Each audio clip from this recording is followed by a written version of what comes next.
Hello, everyone. I'm Ryan from Fireside Yankees, and in today's video, we're going to be talking about the additions and subtractions the Yankees have made to their ALCS roster. The Yankees have opted to change their roster up a little bit from the ALDS to ALCS roster with the additions of veterans Anthony Rizzo and Marcus Stroman to the bench or lineup, depending on how they use Rizzo, and to their bullpen. We know that Marcus Stroman isn't starting. Aaron Boone already announced the starting rotation and the alignment for that rotation. And they've made two subtractions as Ben Rice and Duke Ellis have been left off the American League Division roster. For those who are not aware as to how roster rules work in the postseason, you are limited to 26 players the same way you are in the regular season, and you're limited to 13 pitchers, again, the same way you are in the regular season. The only difference is that when it comes to injuries or just making moves in the series, you cannot change your roster during the series unless there is an injury. And if you make a substitution to your roster because of an injury, that player is ineligible for the rest of that round. And I believe they're also ineligible for the subsequent round, meaning any player who is pulled from the series who has to be subbed out of the roster because of an injury and placed on the IL will immediately become ineligible to make the World Series roster if the Yankees were to advance. With that all out of the way, we're going to talk about the Yankees' two additions in Anthony Rizzo and Marcus Stroman, talk about their two subtractions in Duke Ellis and Ben Rice, and why the Yankees subtract them off the roster. But before we do everything, make sure you guys like, comment, subscribe, turn the notification bell, and of course, check us out on the various social media pages. We have an Instagram, a TikTok, a Twitter, a YouTube page, and a Facebook. You guys can check us out at Fireside Yankees on all those platforms, except for Instagram, where it's at fireside.yankees. Again, we're on Twitter, Instagram, TikTok, Facebook, and of course, this YouTube page at Fireside.Yankees for the Instagram and at Fireside Yankees for the rest of the platforms. With that all out of the way, let's get into today's video.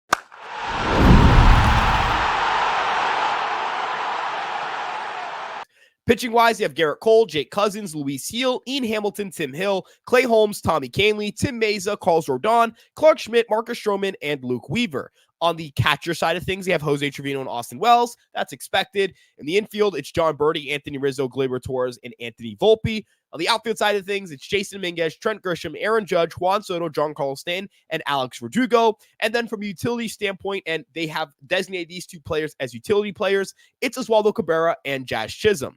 The only subtractions they made from their roster were Ben Rice and Duke Ellis. Ben Rice did not appear in any of the games the Yankees played in the first round, so it wasn't unexpected to see him not make the roster for the second round. Secondly, Duke Ellis did make an appearance in this series. He was a pinch runner, but the Yankees weren't super aggressive with their situations in which they would have guys pinch run.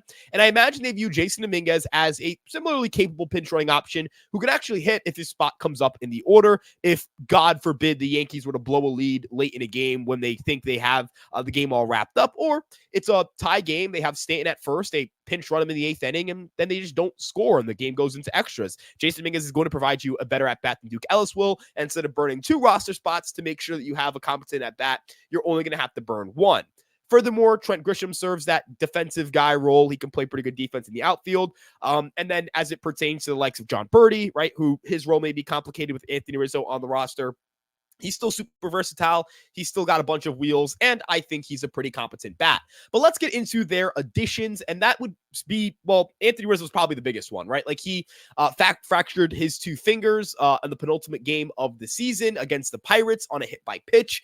It is the third freak accident he's endured on the baseball diamond over the last 2 years.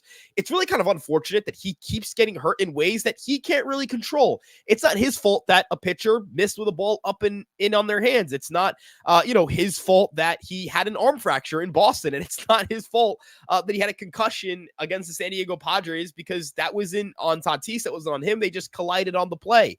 Anthony Rizzo, unfortunately, just hasn't done enough this year for me to view him as the guy who should be seen as the kind of, uncontested starter at first base. He has an 84 WRC plus, a negative 0.2 WAR, a negative 2.8 base running value on Fangraphs. That's across 92 games. He had 8 home runs. He just had the worst year of his career. He was a negative WAR player for the first time since his age 21 season. We played 49 games. It was his first crack at Major League Baseball, and he struck out a ton and didn't look particularly competent at the big league level. But look, Rizzo, he's just really slow. He's a great defender, don't get me wrong. He's still one of the better defensive first basemen in baseball, +2 defensive run saved, +1 fielding run value. But even that isn't like dominant or elite. It wouldn't win him a gold glove. It would just maybe make him a finalist. He isn't a top 2 or 3 defensive first baseman in the sport at this point in time. And he's just super, super slow. I mean, I found this stat crazy. Anthony Rizzo has the lowest sprint speed on the Yankees roster. Yeah, he's a tick slower than Giancarlo Stanton. It's by a very small margin. I think it's by 0.1 in terms of sprint speed, which is feet per second. But he is impossibly slow. And that speed is really going to hurt him when he's trying to advance, on the bases, or when the Yankees are trying to avoid double plays or anything of the sort. We saw in that first series a ball where, Cabrera doubles in the gap. Usually you would see a runner score in that situation, but it was Stanton and he couldn't score. The difference is that Stanton has been this team's best postseason hitter since he was acquired in 2018, and he has a ton of regular season power. I mean, the guy just hits bombs. He can really, really change a game with one swing. Rizzo does not have the offensive skill set to do so. So I think the Yankees should use him as a late game defensive sub for John Berti or Oswaldo Cabrera. They should continue platooning at that position. It is beneficial to them. It is going to help them. It is how they've won games. They've shown themselves to be very competent defensive players. And more importantly, they provide some speed and a decent enough bat. I'm not saying to say that Anthony Rizzo is, a guy that has no business on this roster. I think he has more value than Ben Rice because they weren't going to trust Ben Rice to pinch hit. And again, a late game defensive sub, I have no problem with that, but he should not start on this team. He should not start over Oswaldo Cabrera against right-handed pitching. He should not start against John Berti against left-handed pitching. He is dead offensively right now. And considering he has a finger fracture, I'm not sure if the at-bats, the swings, the play appearances, anything is going to get better after that fact. And it's not like he was tearing the cover off the ball when he came back. He had a sub 100 WRC plus post-injury stint. He is just not someone I particularly trust to plate right now, and he's so slow. Let's talk about the other addition in Marcus Stroman. Marcus Stroman put up a 4.31 ERA this year. He had the worst of his career as well. So these are two veterans who, kind of had career worst years, didn't really do much for the Yankees, especially in the second half of the year. Stroman really struggled late in the year. He was just ineffective. He kept getting hit. He had multiple times where the Yankees had skipped his start in the rotation, and it failed to do much. His commands kind of got better, but the stuff never did. And the biggest reason that Stroman has struggled as much as he has this year is because he has seen a massive degradation in his arsenal. His velocity is down from 92.2 miles an hour to 90.6 miles per hour on his fastballs. His breaking balls are moving less and don't have as much velocity. His whiff rates are down. His ground ball rates are down. Everything is down across the board. And I will say this, his command did improve as the season went on, and I thought there were some things late in the year where he was getting ground balls and the Yankees just didn't convert them. The Yankees actually had the worst defense behind him, at -16 outs above average among any of their pitchers. In fact, I don't think there's a single pitcher in baseball, if I'm not mistaken, who had a worse outs above average behind them than Marcus Stroman. So there is some fielding, poor luck there. I think that he would have gotten out of some games a little crisper, a little cleaner, if he had pitched, and had his defense come through for him. But with that being said, it's not like he was missing bats. It's not like his stuff is overwhelming.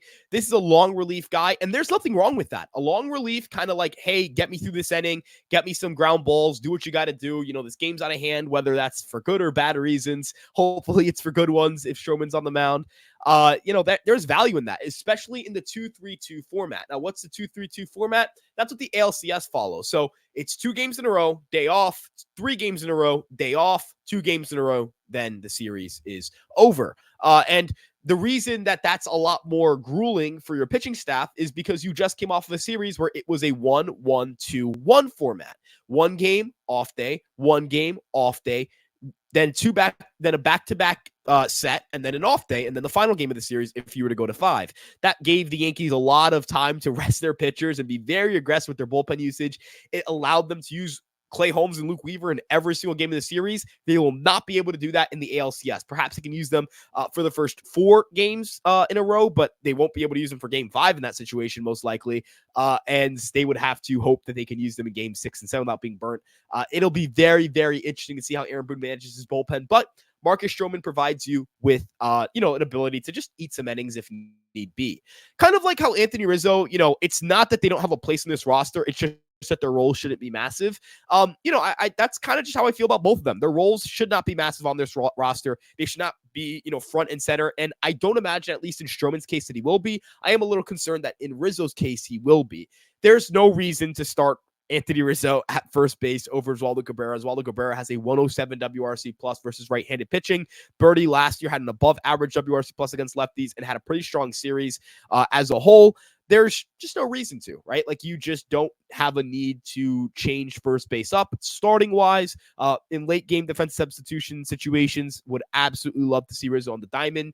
He is a spectacular presence defensively. I don't know if, I don't know if DRS and OAA factor this enough, but, obviously scoops are a big thing that I'm really looking forward to seeing from Rizzo. Those scoops have been vital. They help kind of bail out our infielders and also the pick plays, right? When you have a runner on first, Rizzo and Trevino have developed a great repertoire with that. Wells and Rizzo were building a kind of a repertoire with that. I think that these two guys, the Yankees battery and Anthony Rizzo have typically executed some very brilliant plays at first base. We've seen that third base as well. That play where, Julio Rodriguez is off the bag and he fires to third, that being Wells. The Yankees catchers are very aggressive with throwing. They like kind of to make plays happen. If Trevino plays in a series, he's going to try to make something happen. So I'm just wanted to point that out that, there is some value to Rizzo on the roster. I don't want to make it seem like there's none. I just don't think the value is with his bat. I think it's his late game defensive sub. And I go with Stroman, just an innings eater, do a job, just eat some innings, make sure that the bullpen doesn't have to be used unnecessarily. With that being said, the two subtractions were Duke Ellis and Ben Rice. They made one combined appearance, and it was a pinch running appearance of Duke Ellis. You have pinch runners you can utilize. You have guys you can use on the base paths. And Ben Rice wasn't really going to get any work in the playoffs as well. So there's that. With that being said, let me know what you guys think in the comment section below. Are you guys fans of this move? Was there anyone else you would have added to the roster? Was there anyone else you would have subtracted from the roster? I'm not sure if there's anyone I would have, but, to each their own. I like to know what you guys think. Let me know what you guys think about tonight's game. Game 1 begins tonight. The Yankees just need 4 wins in this best-of-7 set to advance to their first World Series since 2009. It is a 15-year pennant drought. They're hoping to win it. They're also hoping to avoid becoming the first team to lose 7 consecutive ALCS appearances. The Yankees have appeared in 6 ALCS. In their last 6 ALCS trips, they've lost all of them. They're the only franchise to ever do so in the LCS era. So they're hoping to snap that. And if you're the Guardians, they haven't won a World Series in 76 years. So they're trying to break their title drought. We'll see how the Yankees perform in this series. We'll see how Carlos Rodon does against Alex Cobb tonight. But if you guys want to make sure you guys are tapped in on what's going on, follow us on our social media pages on Twitter, Instagram, TikTok, Facebook, and of course this YouTube page. We're posting highlights and everything to those pages. So again, check those out.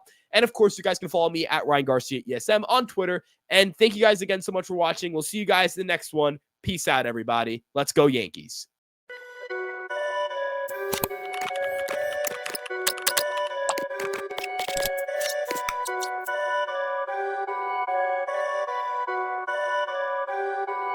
Perfect.